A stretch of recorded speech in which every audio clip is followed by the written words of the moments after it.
पश्चिम बंगाल की लड़ाई दिलचस्प हो गई है। 21 साल तक ममता के साथ खड़े रहने वाले शुभेंदु अधिकारी ने उन्हें खुली चुनौती दी है।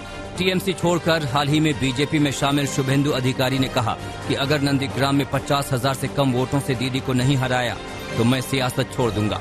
ममता बनर्जी ने नंदीग्राम से चुनाव लड़ने का ऐलान किया है। वहीं बंगाल बीजेपी के अध्यक्ष दिलीप घोष ने भी ममता बनर्जी पर निशाना साधा। उन्होंने कहा कि ममता को भवानीपुर में जीत का भरोसा नहीं है, इसलिए वो नंदीग्राम में दांव आजमा रही हैं।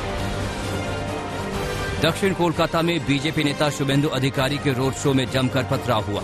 टीएमसी महिला विंग ने काले झंडे दिखाए। इसके बाद बीजेपी और टीएमसी के कार्यकर्ता आपस में भिड़ गए। जनसभा को संबोधित करते हुए शुभेंदु अधिकारी ने कहा कि टीएमसी एक पार्टी नहीं बल्कि प्राइवेट लिमिटेड कंपनी हो गई है। जहां शुभेंदु अधिकारी की रैली हुई, उसी रूट पर टीएमसी की भी काउंटर रैली हुई। ममता बनर्जी ने बिना नाम लिए ही शुभेंदु अधिकारी पर हमला बोला। उन्होंने कहा कि किसी को वो बंगाल बेचने नहीं देंगी। दक्षिण 24 परगना में टीएमसी के 2 गुटों में भी भिड़ंत हो गई। दोनों तरफ से जमकर बमबाजी और गोलियां चली, जिसमें 5 लोग घायल हो गए। घायलों में एक पुलिसकर्मी भी शामिल है। टीएमसी के दोनों गुटों के इस झड़प के दौरान कई दुकान और घरों में तोड़फोड़ की गई। हालात को काबू करने के लिए पुलिस पेट्रोलिंग को बढ़ा दिया गया है। बिहार में आज मंत्रिमंडल का विस्तार नहीं हो रहा है। सीएम नीतीश कुमार ने सोमवार को ही मंत्रिमंडल विस्तार की अटकलों पर विराम लगा दिया।